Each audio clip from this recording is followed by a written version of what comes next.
नमस्कार दोस्तों, मैं ललित कुमावत। जो कल 1 मई को जॉय हुआ था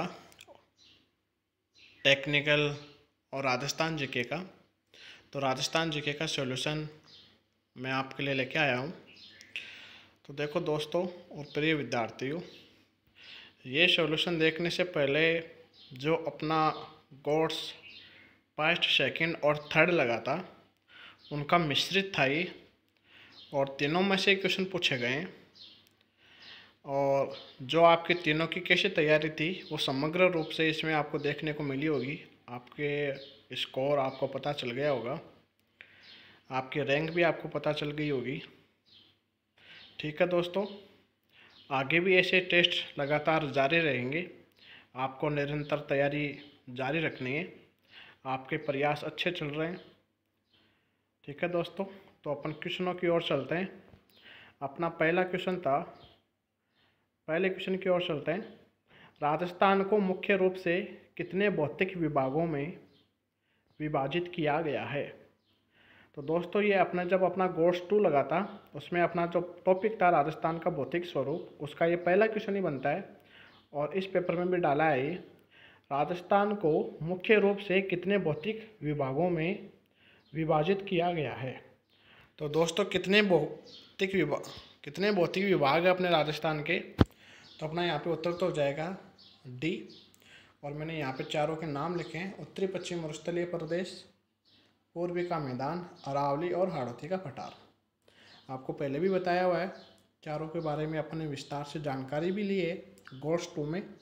अगर इसके बाद भी अगर किसी को कोई क्वेश्चन में अगर कोई दिक्कत हो तो आप कोर्स 2 का सॉल्यूशन जरूर देखें। क्वेश्चन नंबर 2 की ओर चलते हैं। तो निम्न में से अरावली पर्वतमाला का सर्वाधिक महत्व है? किस लिए अरावली पर्वतमाला का सर्वाधिक महत्व है? सभी की बात करते हैं अरावली पर्वतमाला का महत्व है। देखो ये अपने राजस्थान का मैप है, इसमें कुछ अरावली की स्थिति इस प्रकार से है। ये अपना वेस्ट है, पश्चिम है, ये अपना नॉर्थ है, ये अपना साउथ है और ये अपनी ईस्ट है। तो पहला है, यह पश्चिमी मरुस्थल के प्रसार को दक्षिणी पूर्वी जिलों में होने से रोकती है। मतलब अपन जिसको बोलते हैं रेगिस्तान का मार्च, रेगिस्तान का मार्च कहलाता है मरुस्थल का आगे बढ़ना, जिसके लिए जैसलमेर का नाचना गांव प्रसिद्ध है, ध्यान रखना। तो ये अरावली क्या करते हैं, यहाँ पे जो हवाएं आती है, इन हवाओं से जो मिट्टी उड़ के इस वाले भाग में आती है, तो इस वाले भाग में ये नहीं आने देती है। क्या नहीं होने देती है? नहीं आने देती है। तो पहला अपना ऑप्शन हो गया। दूसरा, यहाँ दुर्लभ वन्य जीव एवं वनस्पतियाँ पाई जाती है। इस वाले बाग में बहुत सारी अभ्यारण्य स्थित है।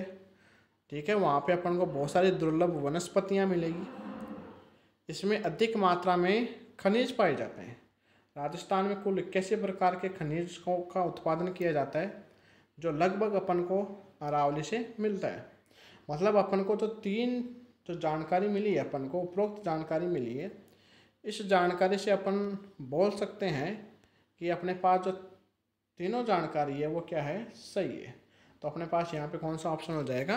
डी ऑप्शन हो जाएगा। अगले क्वेश्चन की बात करते हैं। पूर्वी मैदानी भाग का सामान्य ढाल है। तो दोस्तों अपन पूर्वी मैदानी भाग की बात करते हैं। तो पूर्वी मैदानी भाग का सामान्य ढाल है, देखो दोस्तों ढाल से ध्यान रखा करो, अगर उस भाग में कोई नदी बहती है, क्या बहती है? नदी। नदी में क्या होता है? पानी होता है, और पानी हमेशा क्या होता है, अपन देखते हैं स्लोप के अकॉर्डिंग बहता है। जैसे अपन सभी की बात करते हैं पूर्व से पश्चिम, यहाँ पे पूछा तो क्या है, सबसे पहले अपने पास क्वेश्चन में पूछा है किस भाग के लिए पूछा है, तो अपन बात करेंगे पूर्वी मैदानी भाग के लिए पूछा है। तो ये अपने राजस्थान का नक्शा है और इसमें जो लगभग जो पूर्वी मैदानी भाग है ये वाला क्षेत्र है। और यहाँ पे अपन एक नदी को देखते हैं। तो यहाँ पे एक तो अपन को मिलती है बनास, क्योंकि बनास कुछ इस प्रकार से बहती है। एक मिलेगी अपन को बाणगंगा, बाणगंगा भी कुछ इस प्रकार से बहती है। ये बाणगंगा है। बाणगंगा नदी का उद्गम होता है बैराट की पहाड़ियाँ जयपुर से, और बनास नदी का उद्गम होता है खमनौर की पहाड़ियाँ राजसमंद से। तो इनका देखो प्रवाह, देखो इनका प्रवाह किस ओर से हो रहा है। ये अपना क्या है, वेस्ट है, और ये अपना क्या है, ईस्ट है। मतलब मैं बोल सकता हूँ वेस्ट से किस ओर हो रहा है, ईस्ट की ओर हो रहा है। क्या बोल सकता हूँ, वेस्ट से ईस्ट की ओर हो रहा है। मतलब ये वाली गति है अपने पास, तो अपन क्या बोल सकते हैं, इस वाले बाग का जो ढाल है वो क्या होगा, पश्चिम से पूर्व की ओर। ठीक है दोस्तों, आगे अपन दूसरे जैसे अपन बात करें, जैसे अपने पास और भी राजस्थान को भौतिक स्वरूपों में अपने 4 भागों में बांटा है। जैसे मैं आपको सबसे पहले नक्शे के अंदर लेके चलता हूँ, तो नक्शे के अकॉर्डिंग मैं आपको चारों भागों के आपको स्लोप बताने की कोशिश कर रहा हूँ। जो मुख्यतः 3 भाग है, ये अपना राजस्थान का नक्शा हो गया है।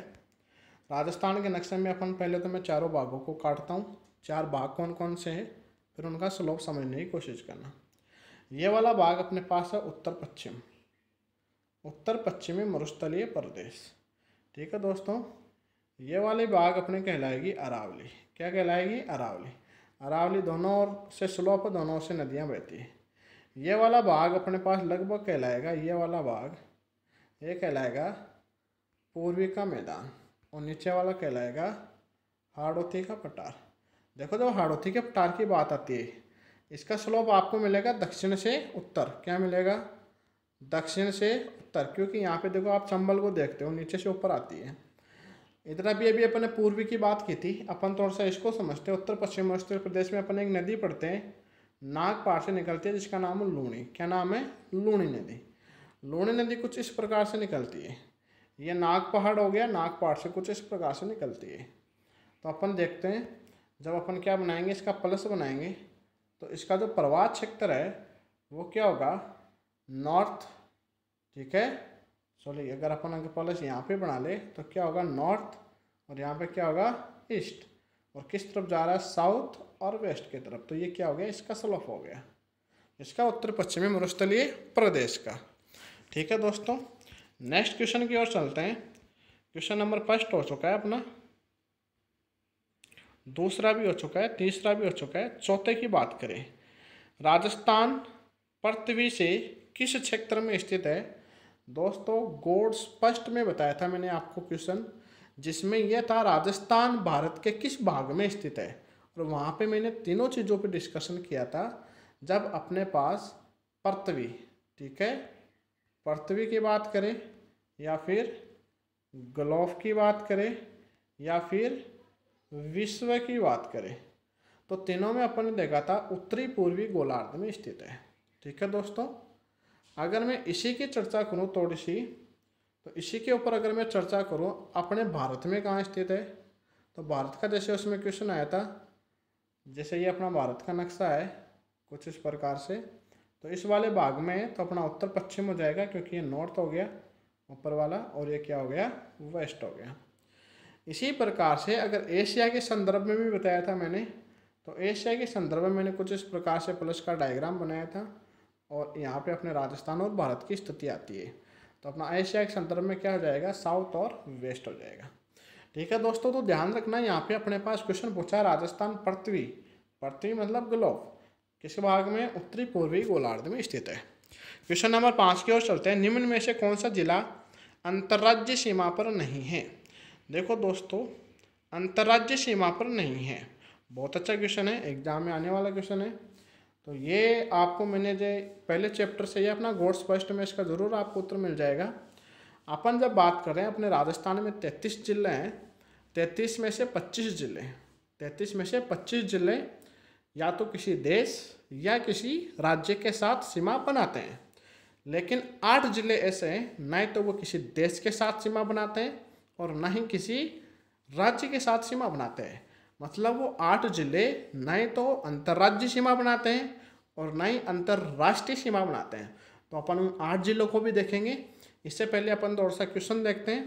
क्वेश्चन क्या था अपना, निम्न में से कौन सा जिला अंतर्राज्यीय, मतलब राज्य से सीमा कौन सा नहीं बनाता। जो जयपुर की बात करें, जयपुर हरियाणा से मिनिमम सीमा बनाता है, करौली एमपी से बनाता है, और यहाँ पे भीलवाड़ा भी किसे बनाता है, एमपी से मिनिमम सीमा बनाता है। लेकिन दौसा किसी के साथ भी सीमा नहीं बनाता है। मैंने नीचे भी लिख रखा है, भीलवाड़ा मध्य प्रदेश, जयपुर हरियाणा, करौली मध्य प्रदेश।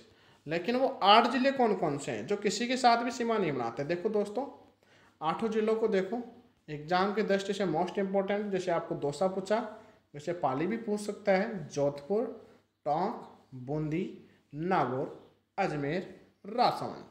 ठीक है दोस्तों, तो ये 8 जिले हैं जो किसी भी राज्य या किसी भी देश के साथ सीमा नहीं बनाते हैं। क्वेश्चन नंबर 6 की ओर चलते हैं। राजस्थान का सर्वाधिक उपजाऊ भौतिक प्रदेश कौन सा है? गोट्स 2 में भी ये शायद क्वेश्चन पूछा था और उस क्वेश्चन में भी अपने इसके सॉल्यूशन की बात की थी। सेम क्वेश्चन डिटो क्वेश्चन यहाँ पे डाला है। देखो दोस्तों, जो सॉल्यूशन आपके लिए डाला जाता है उनको बार बार देखा करो, क्योंकि कुछ क्वेश्चन वहीं से भी रिपीट होते हैं और इन टेस्टों में जो क्वेश्चन डाले जा रहे हैं वो एग्जाम की दृष्टि से मोस्ट इंपॉर्टेंट है। राजस्थान का सर्वाधिक उपजाऊ भौतिक प्रदेश, तो सबसे पहले अपन बात करते हैं अरावली में तो वैसे बहुत कम कृषि की जाती है, ठीक है। पूर्वी का मैदान, ठीक है, तो पूर्वी के मैदान राजस्थान का सबसे उपजाऊ मैदान है, ध्यान रखना, ठीक है। इसके बाद में क्वेश्चन नंबर 7 की बात करें। राजस्थान का लगभग कितना भूभाग उत्तरी पश्चिमी मरुस्थलीय प्रदेश में आता है? देखो दोस्तों, अगर अपन पूरे थार के मरुस्थल की बात करें तो थार के मरुस्थल का लगभग अपन को मिलेगा 2,33,000 वर्ग किलोमीटर स्क्वायर एरिया में ये फैला हुआ है, जो पाकिस्तान में भी है, कुछ अरब कंट्रीज में भी है, भारत में भी है। लेकिन इस 2,33,000 वर्ग किलोमीटर स्क्वायर एरिया में से राजस्थान में कितना है?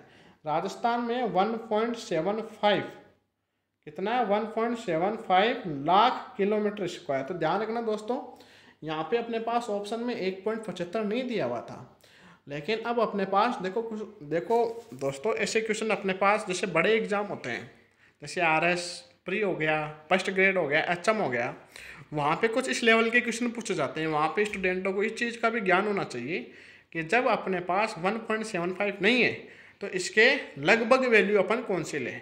तो आप सब समझदार है, 1.75 के जो लगभग वैल्यू है वो कितनी है? 1.88, जो अपने पास बी ऑप्शन में है।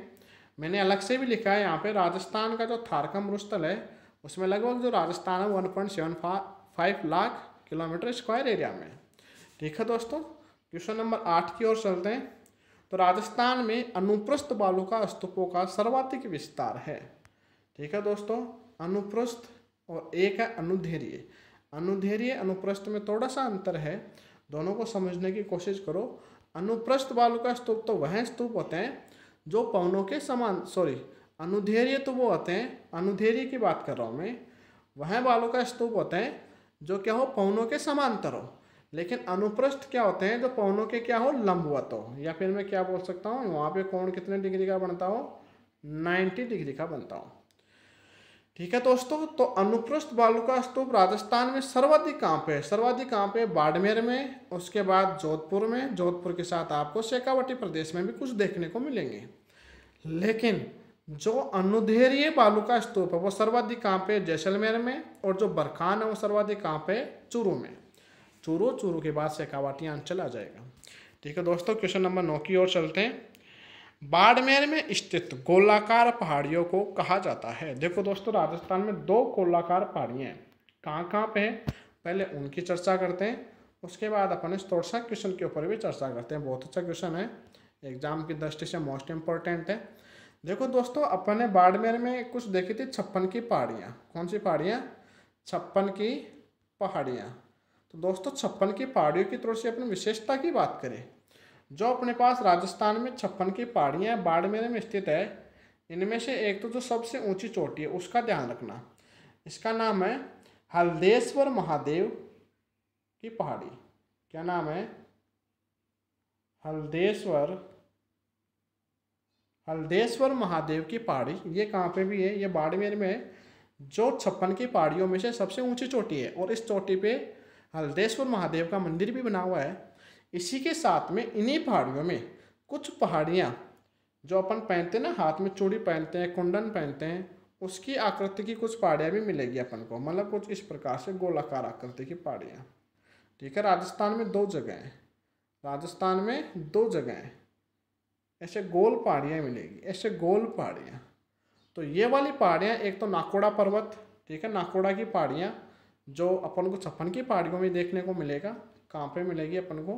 सियांसर में, बाड़मेर। इसी के साथ में जो कुंडल के आकार की पहाड़ियाँ, क्वेश्चन आ सकता है, कुंडल के आकार की पहाड़ियाँ कोटा में भी है। कहाँ पे? कोटा में भी है, ध्यान रखना। और घोड़े की नाल की आकृति की पहाड़ियाँ कहाँ पे है? 12 में। कहाँ पे? 12 में, ठीक है दोस्तों। और घोड़े की नाल की आकृति का जिला कौन सा है? वो है चित्तौड़गढ़, नेक्स्ट क्वेश्चन के ऊपर चर्चा करते हैं।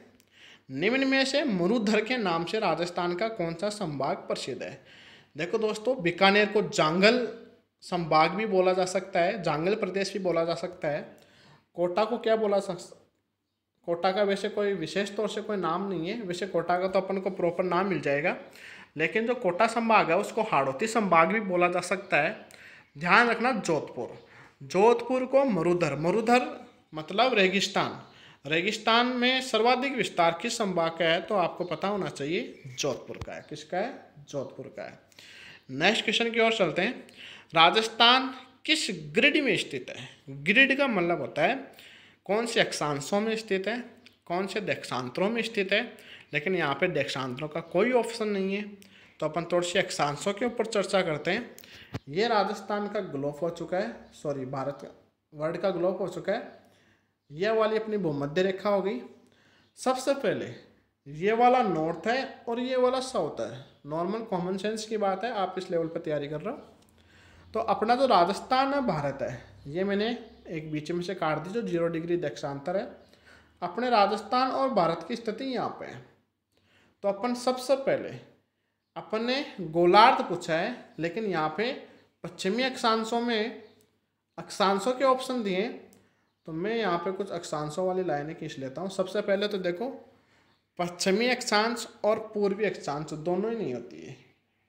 पश्चिमी और पूर्वी अक्षांश नहीं होती है, क्या होती है? देशांतर होती है। ध्यान रखना, देशांतर होती है। तो अपने दो तो डायरेक्टली गलत हो चुके हैं। फिर अपन बात करते हैं राजस्थान की स्थिति यहाँ पे, मतलब नॉर्थ गोलार्ध में है, तो यहाँ पे क्या हो जाएगा? उत्तरी गोलार्ध हो जाएगा, नीचे वाला साउथ गोलार्ध है। क्वेश्चन नंबर 12 की बात करें, विश्व का सबसे अधिक आबादी वाला मरुस्थल है। ध्यान रखना दोस्तों, अलग अलग देशों के आपको यहाँ पे अलग अलग मरुस्थल दिए गए हैं, लेकिन एकमात्र मरुस्थल है कौन सा? थार का मरुस्थल, जहाँ पे लोग निवास करते हैं और बाकी किसी में निवास नहीं करते हैं। ठीक है, तो थार का मरुस्थल को क्या बोला गया है? थार के मरुस्थल को युवा मरुस्थल भी बोला गया है। ध्यान रखना, सबसे नया मरुस्थल है, इसलिए कारण इसको युवा मरुस्थल भी बोला गया है। क्वेश्चन नंबर 13 की बात करें तो क्वेश्चन नंबर 13 देखने को मिलेगा अपन, राजस्थान राज्य का सबसे बड़ा अभ्यारण्य किस प्रदेश में स्थित है? देखो, राजस्थान राज्य का जो सबसे बड़ा अभ्यारण्य है उसका नाम है मरु उद्यान, राष्ट्रीय मरु उद्यान। देखो दोस्तों, इसका नाम राष्ट्रीय मरु उद्यान है, लेकिन ये राष्ट्रीय की श्रेणी में नहीं आता है। ध्यान रखना क्वेश्चन का, राजस्थान में 3 ही राष्ट्रीय मरु उद्यान है, तीनों के नाम लिखता हूँ। पहला तो है केवलादेव, एक मिनट वापस मिटाता हूँ मैं, जो भरतपुर में स्थित है, घाना पक्षी विहार, घाना पक्षी विहार, जिसका दूसरा नाम मिलेगा आपको केवलादेव राष्ट्रीय उद्यान। पहला है ये, 2 नाम है इसके। दूसरा मिलेगा आपको, दूसरे की अगर अपन ऊपर चर्चा करें तो दूसरा मिलेगा आपको सरिस्का। कौन सा मिलेगा? सॉरी, दूसरा मिलेगा आपको रणथंभौर। रणथंभौर को भी आपको पता है कहाँ पे? सवाई माधोपुर में है दूसरा। और जब अपन तीसरे की बात करें तो वो आपको मिलेगा मुकुंदरा हिल्स। क्या मिलेगा? मुकुंदरा हिल्स। मुकुंदरा हिल्स का एक नाम और है जिसका नाम है दर्रा अभ्यारण्य। ध्यान रखना, दर्रा अभ्यारण्य। 3 ही राष्ट्रीय श्रेणी में आते हैं, ये राष्ट्रीय श्रेणी में नहीं आता, लेकिन इसका नाम राष्ट्रीय है, बस इतना ही ध्यान रखना। लेकिन ये राजस्थान का सबसे बड़ा है। और कहाँ पे आता है? ये उत्तरी पश्चिमी मरुस्थलीय प्रदेश में आता है, क्योंकि ये कहाँ पे? जैसलमेर में है। कहाँ पे? जैसलमेर में। ठीक है दोस्तों, अपना राजस्थान का जो राज्य पशु, ठीक है, राज्य पक्षी की बात करें तो अपने राजस्थान का राज्य पक्षी है गोडावण। कौन सा है? गोडावण। देखो दोस्तों, गोडावण बहुत ही अच्छा पक्षी है और राजस्थान में बहुत दुर्लभ हो चुका है, और अपना राजस्थान का राज्य पक्षी भी है।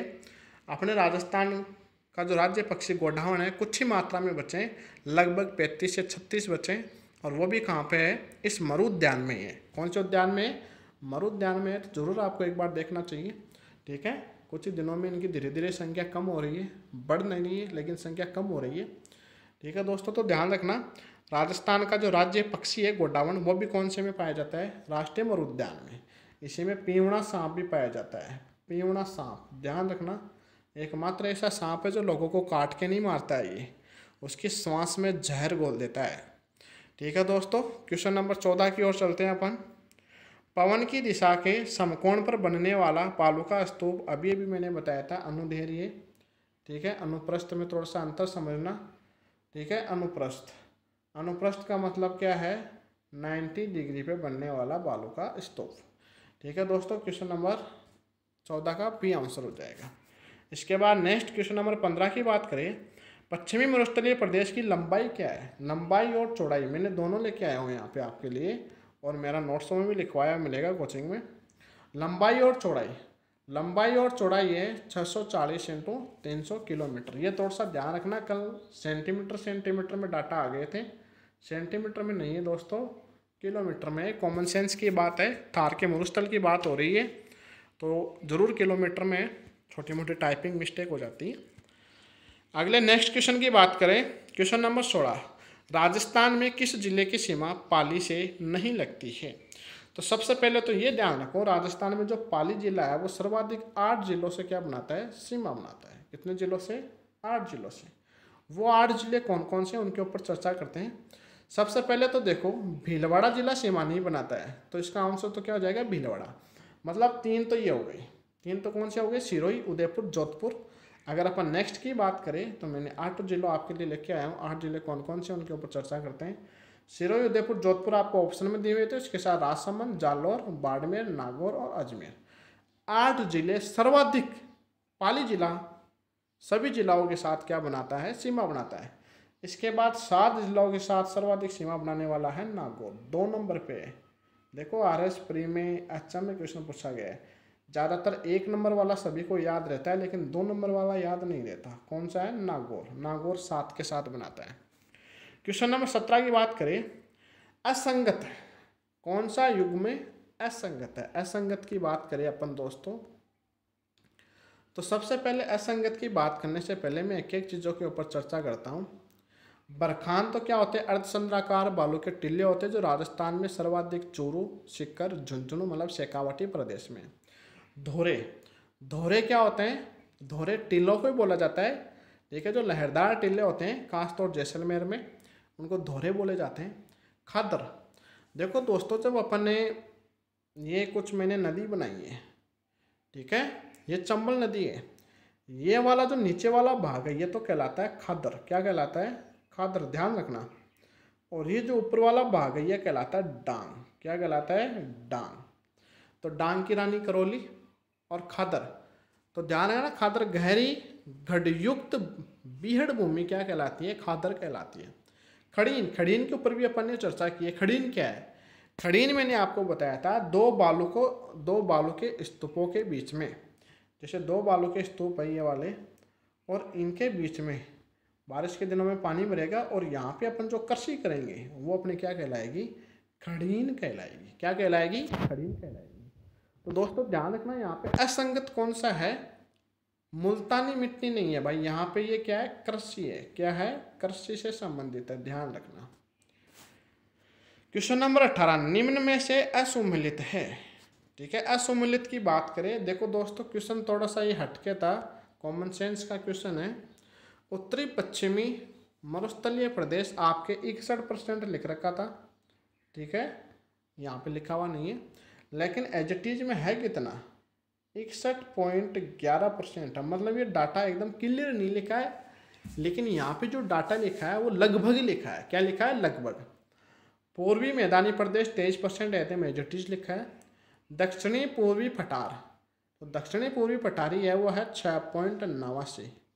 ठीक है, लगभग 7 के आसपास है, लेकिन यहाँ पे 8 लिया है तो अपन लगभग ले सकते हैं। लेकिन जो अपनी अरावली है, अरावली लगभग अपन को 9 से 10% में मिलेगी। कितने से, 9 से 10% में मिलेगी अपन को।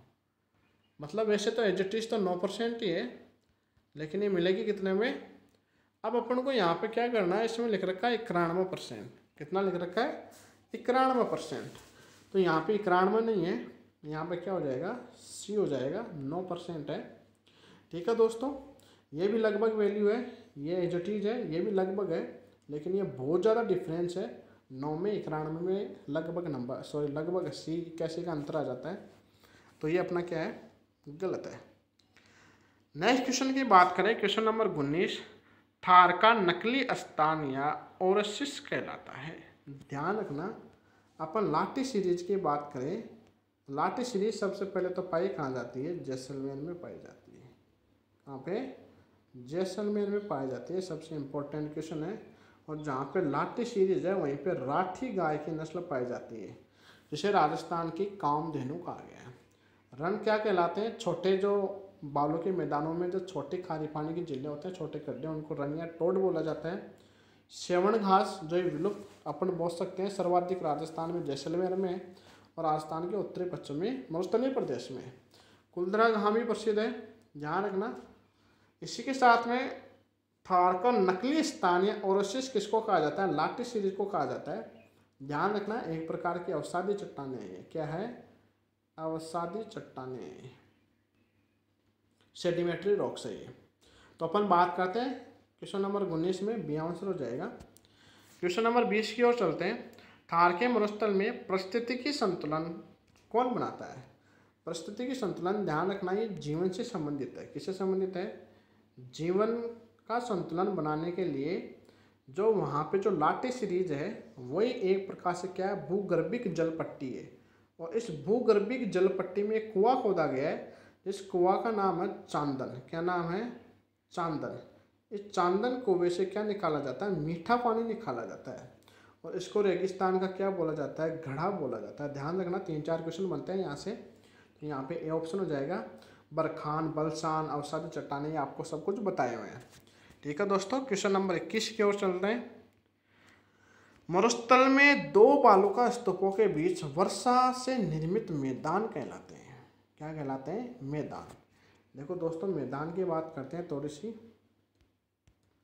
सबसे पहले मरुस्थल में 2 बालुका स्तूप बनाए मैंने यहाँ पे, के बीच वर्षा से निर्मित मैदान। सबसे पहले इसमें पानी भरा, पानी भरने की प्रोसेस को तो अपन क्या बोलेंगे, पोखर बोलेंगे या तली बोलेंगे। ठीक है, मैंने यहाँ पे कृषि की, क्या की, कृषि। अब इसको अपन क्या बोलेंगे, खड़ीन बोलेंगे। कृषि की, कृषि काट ली, पानी सूख गया, क्या बन गया, एक मैदान बन गया, वो क्या कहलाएगा, बालसान कहलाएगा। क्या कहलाएगा, बालसान। तीनों क्वेश्चनों को वापस समझना है। तीनों क्वेश्चन क्या क्या है, क्या क्या मैंने बताए, वापस समझो एक बार। पहले अपन ने बात की थी, 2 बालू का स्तूप बनाए मैंने, यहाँ पे क्या भरा, पानी भरा, मतलब एक छोटी झील सी बनी। इसको अपन क्या बोलते हैं, पोखर बोलते हैं, या फिर इसको क्या बोलते हैं, तली बोलते हैं। ठीक है दोस्तों, इसी के साथ में अब मैं यहाँ पे क्या करूँगा, कृषि करूँगा, तो वो मेरी क्या कहलाएगी, खड़ीन कहलाएगी। और जब कृषि काट लेंगे, पानी यहाँ से अवशोषित हो जाएगा, सूख जाएगा पूरा, तो ये मैदान बनेगा, वो क्या कहलाएगा, बालसान कहलाएगा। ठीक है, क्वेश्चन नंबर 22 की ओर चलते हैं। 70 डिग्री पूर्वी देशांतर रेखा राजस्थान के किस जिले से गुजरती है। बहुत ही अच्छा क्वेश्चन है। ठीक है, अभी अच्छा हेडमास्टर में भी पूछा गया था, काफ़ी लोग इसमें कंफ्यूज हो गए थे। ठीक है, देखो इसमें ये पूछा है, ज़्यादातर क्वेश्चन ये पूछा जाता है कि कौन से देशांतर पर या फिर किसी देशांतर पर कौन सा जिला मुख्यालय स्थित है। देखो दोस्तों, जिला मुख्यालय का मतलब ये है, जैसे अपन बात करते हैं सिक्कर की, किसकी बात करते हैं, सिक्कर की। जो प्रॉपर जो सिक्कर सिटी है वहाँ से कौन सा देशांतर निकलता है उसकी चर्चा करेंगे। उसके साथ में अगर कोई देशांतर जैसे लक्ष्मणगढ़ से निकल रहा है, तो वो लक्ष्मणगढ़ से निकल रहा है, वो सिक्कर डिस्ट्रिक्ट से निकल रहा है, ना कि सिक्कर या अपन बोल सकते हैं जिला मुख्यालय से। मतलब प्रॉपर सिक्कर से ना निकल कर जैसे नीमका थाना से, दाता रामगढ़ से, खंडेला से, अन्य जगह से निकल रहा है। तो अपन बात करते हैं राजस्थान का जो देशांतरीय विस्तार है वो कितना है। सबसे पहले तो उसके ऊपर चर्चा करते हैं। सभी को पता होना चाहिए, 69 डिग्री 30 मिनट से 78 डिग्री 17 मिनट, ये अपने राजस्थान का देशांतरीय विस्तार है। मतलब अपने पास राजस्थान के जिले अपन को देखने को मिलेंगे 69 से लेकर 78 के बीच। कहाँ से 69 से लेकर 78 के बीच देखने को मिलेंगे। तो अपन सबसे पहले जैसे मैं नक्शा निकालता हूँ, वहाँ पे अपन चर्चा करते हैं। ये अपने राजस्थान का नक्शा हो गया है। राजस्थान के नक्शे की बात करें, जो 70 डिग्री देशांतर रेखा है जो 70 डिग्री जो देशांतर रेखा है उसकी अगर अपन बात करें तो वो जैसलमेर जिला मुख्यालय से तो नहीं निकलती है, लेकिन निकलती कहाँ से है? जैसलमेर से निकलती है। और यही क्वेश्चन पूछा गया है। मैं सभी जिला मुख्यालयों की बात करूंगा, कौन सा जिला मुख्यालयों पे कौन सा देशांतर निकलता है, लेकिन ये ध्यान रखना 70 डिग्री जैसलमेर जिला मुख्यालय से नहीं निकलता है, लेकिन जैसलमेर जिले से निकलता है। ठीक है दोस्तों, जैसे अपन बात करते हैं सभी के ऊपर, ये सारे डाटा लिख के लेके आया हूँ मैं आपके लिए। 70 डिग्री पूर्वी देशांतर रेखा राजस्थान के किस जिले से निकलता है? तो आपको उत्तर तो मिल गया होगा। उत्तर क्या है इसके अंदर, ध्यान रखना, जैसलमेर। इसी के साथ में बाकी अगर बात करें अपन, देखो 71 डिग्री पूर्वी देशांतर जैसलमेर के जिला मुख्यालय से निकलता है। कहाँ से निकलता है? जैसलमेर के जिला मुख्यालय से निकलता है। तो ध्यान रखना 71 डिग्री जैसलमेर के जिला मुख्यालय से निकलता है, और 73 डिग्री जोधपुर के जिला मुख्यालय से निकलता है। 74 डिग्री 4-5 है गंगानगर, राजसमंद, नागौर, उदयपुर, डूंगरपुर। 75 डिग्री चूरू, सीकर और प्रतापगढ़। 76 डिग्री जयपुर और टोंक। 77 डिग्री करौली। 78 डिग्री धौलपुर। देखो दोस्तों, मैंने कौन कौन से नहीं बताए, एक तो नहीं बताया मैंने, 70 डिग्री नहीं बताया। 70 डिग्री वैसे जैसलमेर से तो निकलता है, लेकिन कुछ जिला मुख्यालय से नहीं निकलता है। इसी के साथ में मैंने एक नहीं बताया, 72 डिग्री। तो देखो दोस्तों, ध्यान रखना 70 और 72 डिग्री पे कोई भी जिला मुख्यालय स्थित नहीं है। कोई भी जिला मुख्यालय स्थित नहीं है, लेकिन ये निकलते कहाँ से? ये जैसलमेर जिले से निकलता है, और ये जैसलमेर और जोधपुर के लगभग मध्य में से निकलता है। ध्यान रखना।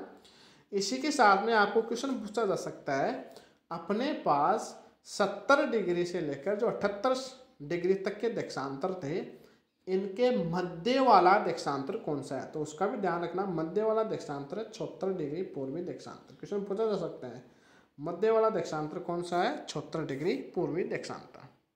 ठीक है, सारी चीजें लिख रखी है यहाँ पे डिस्क्रिप्शन में। निम्नलिखित में कौन सा पठार अरावली पर्वत से संबंधित नहीं है? सबसे पहले अपन बात करते हैं, जैसे भोराट का पठार है, उड़िया का पठार है, लसाड़िया का पठार है, बुंदेलखंड का पठार है।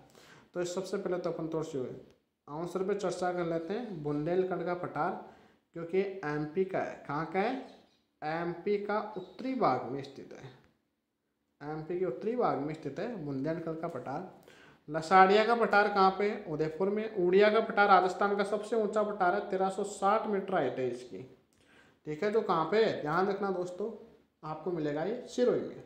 ठीक है, जस्ट गुरु से करके नीचे मिलेगा। भोराट का पठार आपको मिलेगा गोगुंदा से कुंभलगढ़ के बीच में। ठीक है दोस्तों, नीचे मैंने लिख भी रखा है, आपसे देख अपन चर्चा करते हैं इनके ऊपर।